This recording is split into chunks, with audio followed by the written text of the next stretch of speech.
Wahyu Astabrata.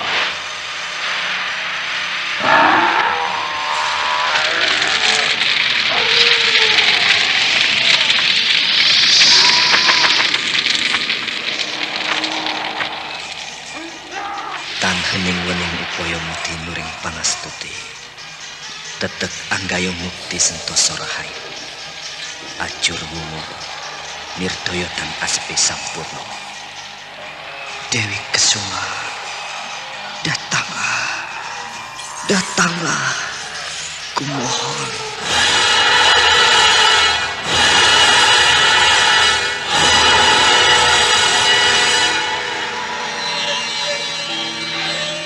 Aji Sukmo, aku telah bersamamu. Kaulah suamiku. Mari menyongsong matahari.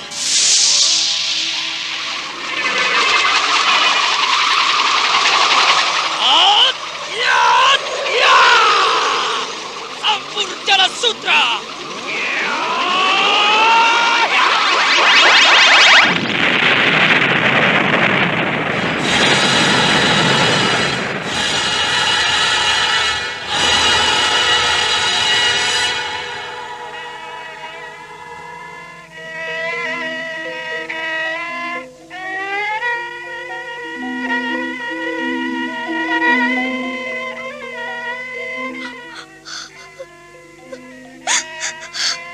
Kakang Sukmo, tolonglah aku. Lepaskan aku dari penderitaan ini. Rara Sunti, Rara Sunti, aku datang. Aku akan menolongmu. Rara Sunti!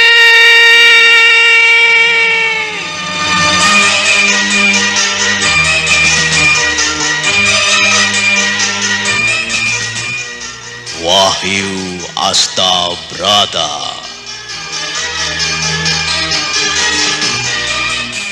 Serial Sandiwara Radio ini dipersembahkan oleh PT Swadaya Prativi. Berlatar belakang sejarah Kesultanan Mataram, menggetarkan, mendebarkan, menggelorakan semangat, cinta, dan perjuangan umat manusia yang ingin menyibak misteri kehidupan ini.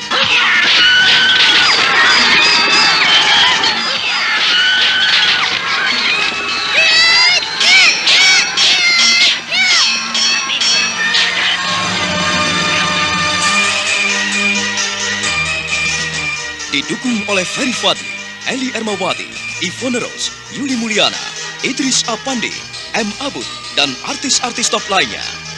Cerita ini ditulis dan diolah oleh Bu Nergis Muriono. Pengarah cerita dan naskah Agung Bahrodi. Ilustrasi musik Haris Sabar. Teknik dan montase Jamie Mumu. Dengan sutradara Ferry Fadli. Sandiwara Radio ini masih Anda dengarkan di channel YouTube Satria Collection. Jangan lupa tekan tombol like dan subscribe. Wahyu Astabrata. Kali ini mengetengahkan episode kedua dengan judul Sampur Jala Sutra.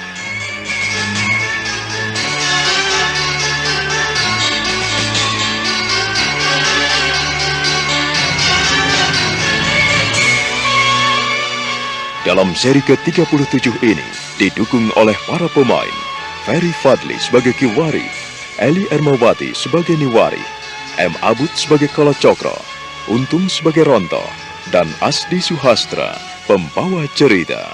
Selamat menikmati.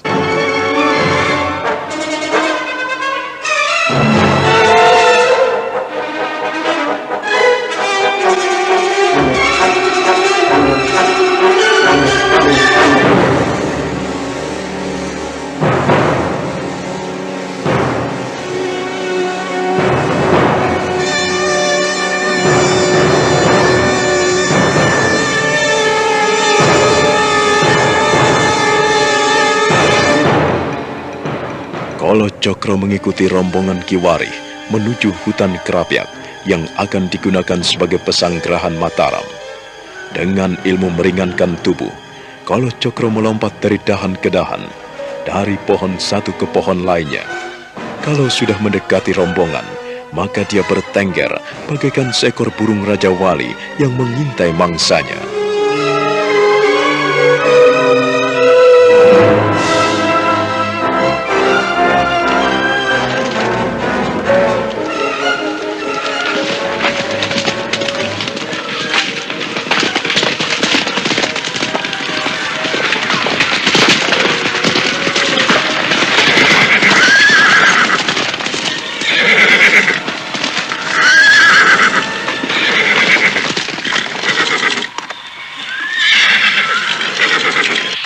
Hutan seperti ini, apakah mungkin digunakan sebagai tempat pesanggrahan, Kakang?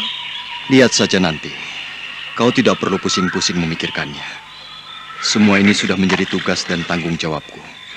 Kau tidak perlu khawatir.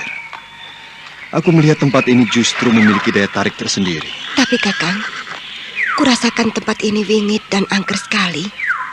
Aku merinding melihat pohon-pohon yang amat besar dan berakar gantung, seperti hantu-hantu raksasa. Oh, Kakang!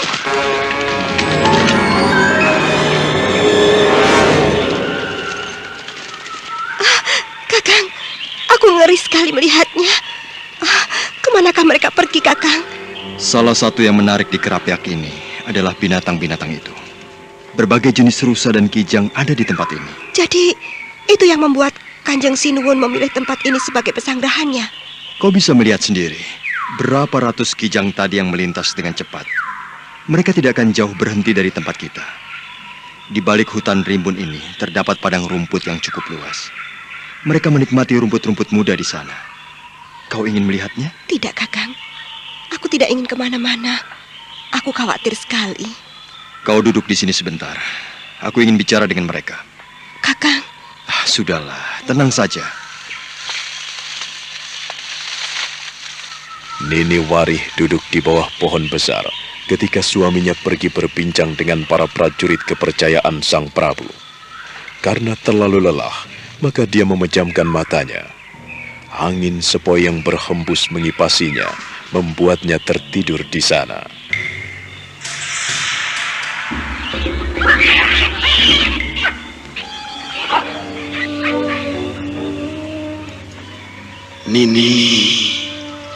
Nini Wari, kukipasi tubuhmu, kubelai sukmamu, ingin kunina popokan, kubawa kau ke surga loka.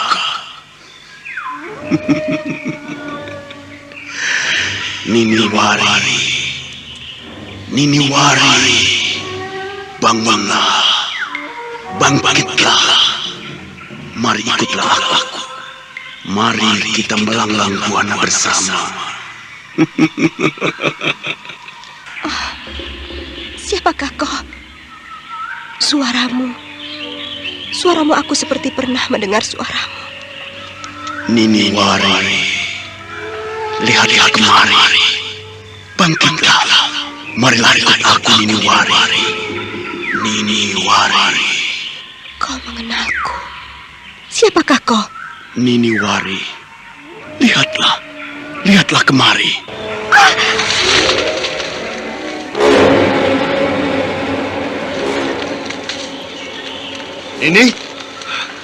Nini, ada apa? Ada apa? Nini, apa yang kau lihat? Ada apa di sana? Hanya seekor lutung. Mengapa kau takut? Hah? Bukankah di tempat kita juga banyak monyet dan lutung hitam seperti itu? Mengapa kau ketakutan seperti ini? Kenapa, Nini? Lutung itu mengagetkan aku, Kakang. Aku tadi tertidur. Tiba-tiba ia ada di dekatku. Wah, jantungku hampir copot karenanya. Kakang, tolong usirlah lutung itu. Aku takut.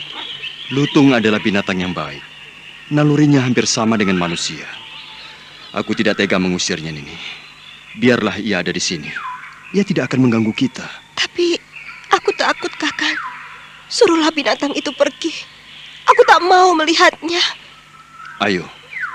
Kalau kau takut di sini, lebih baik ikut aku. Ayo.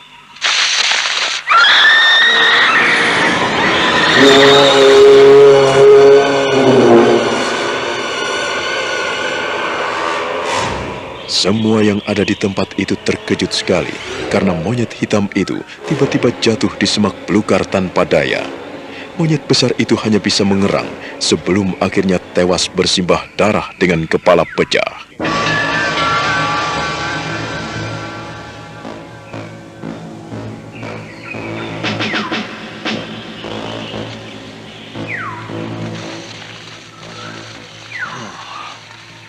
Siapa yang tega membunuh binatang tak berdosa ini?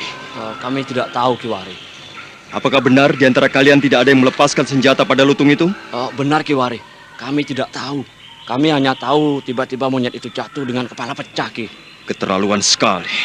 Kalau sampai Kanjeng Prabu mengetahui hal ini, beliau pasti marah sekali. Lutung dan monyet bukanlah binatang buruan yang patut dibunuh.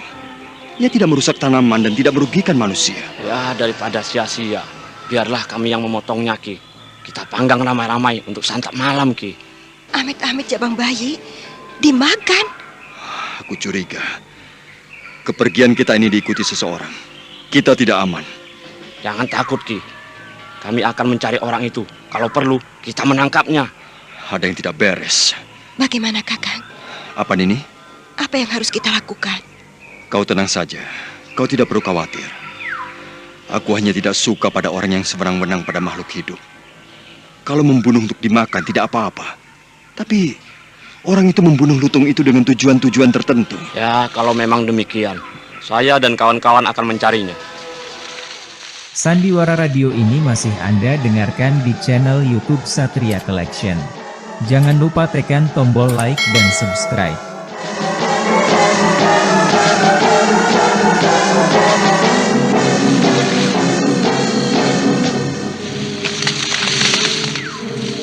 Hei, siapa di situ?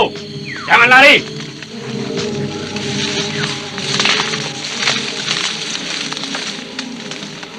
Hei, siapakah kau? Kaukah yang membunuh binatang tak berdosa itu? Ya, akulah yang membunuhnya. Kau? Siapa dirimu? Aku seorang pemburu, jadi wajar jika aku membunuh buruanku. Di mana monyet hitam yang aku lempar tadi? Di mana? Kau hendak merampas buruanku. Siapa yang hendak merampas buruanmu? Ambillah. Monyet itu ada di sana, di balik pohon besar. Kau mengagetkan kami. Berhari-hari aku berburu, tapi tidak kudapatkan seekor pun binatang buruan. Maka aku membunuh monyet itu. Semula aku mencari kelinci, tapi kelinci di sini terengginas-terengginas, liar sekali.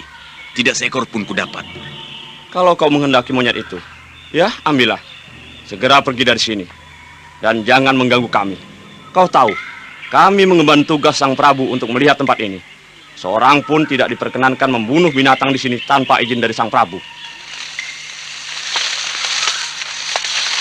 Lelaki itu berjalan terpincang-pincang, menghampiri seonggok tubuh lutung besar yang kepalanya pecah, kena pukulan tenaga dalamnya dari jarak jauh. Mata lelaki itu nakal sekali ketika tahu Nini Warih dekat sekali dengan suaminya. Matanya mengerling sambil menyeret kaki lutung buruannya.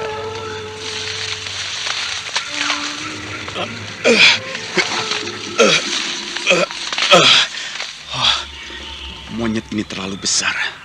Aku tidak kuat membawanya. Aku tahu kalian pasti suka daging monyet bakar. Bagaimana kalau monyet ini kita panggang ramai-ramai? Hari semakin gelap, kita bisa menikmati dagingnya bersama-sama. Bagaimana? Apakah kalian setuju? Kisanak, siapakah sebenarnya dirimu? Mengapa kau mengikuti kami? Tidak. Tidak, aku tidak mengikuti rombonganmu, tapi aku adalah pemburu. Sudah wajar jika aku sering ada di tengah hutan seperti ini. Kau jangan mencurigai aku. Tanyakan pada kawanmu itu. Aku telah menjelaskan mengapa aku bunuh monyet hitam ini. Lutung bila kita panggang, dagingnya lezat sekali. Kau tidak percaya? Mari kita buktikan bersama. Aku cukup bersahabat, bukan? Memberikan buruanku untuk dinikmati bersama. Jadi, kau tidak perlu curiga kepadaku. Aku orang baik-baik. Aku ingin bersahabat dengan siapapun. Kita ini ada di tengah hutan, jadi wajar jika membunuh apa saja yang enak dimakan.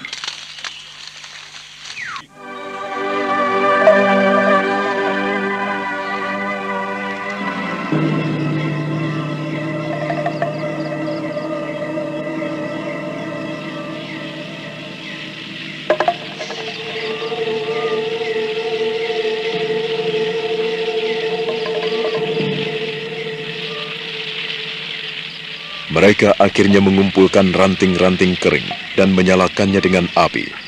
Kerah hitam besar itu kini telah dipotong-potong dan dipanggang di atas bara. Baunya sedap sekali. Para prajurit mengelilingi bara api sambil menikmati daging panggang. Sementara Ki Warih dan istrinya duduk menjauh di dekat tenda yang telah didirikan untuk menginap di tengah hutan kerapiak itu.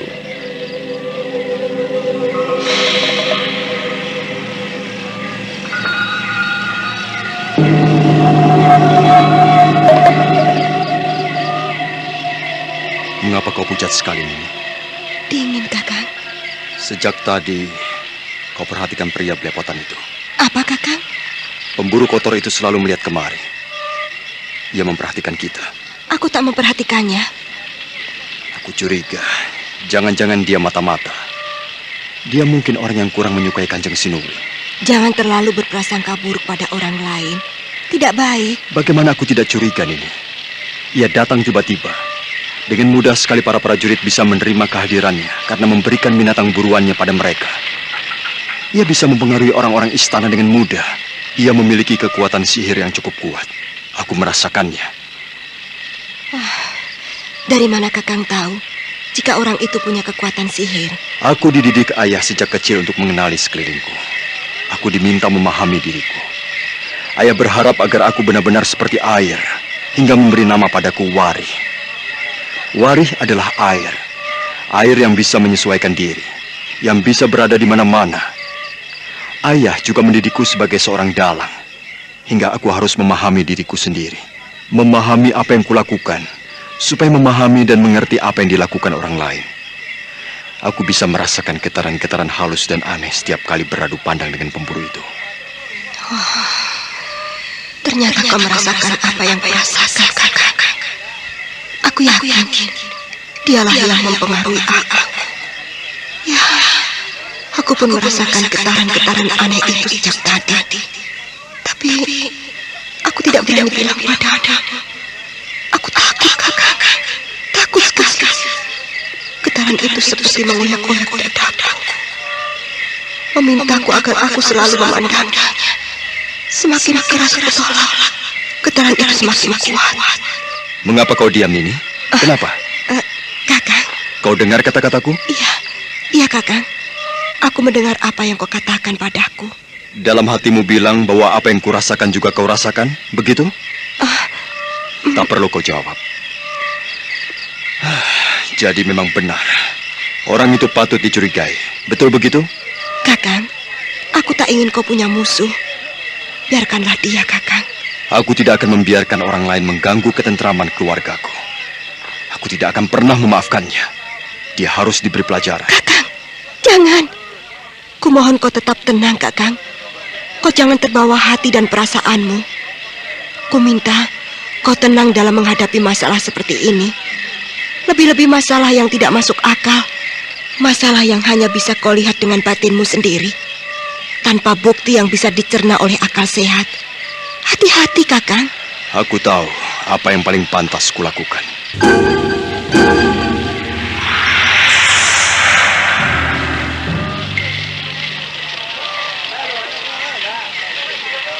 Ki Warih hanya diam memandangi istrinya yang wajahnya merah merona.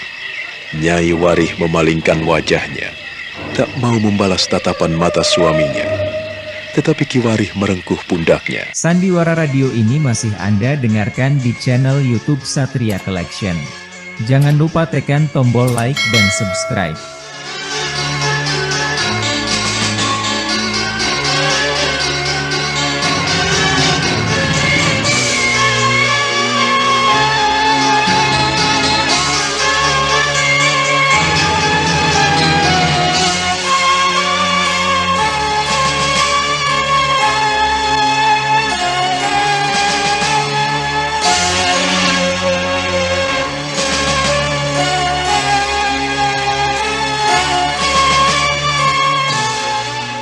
Nah, bagaimana kisah selanjutnya? Saudara pendengar, silakan menunggu seri berikutnya dalam serial Wahyu Astabrata ini. Sampai jumpa.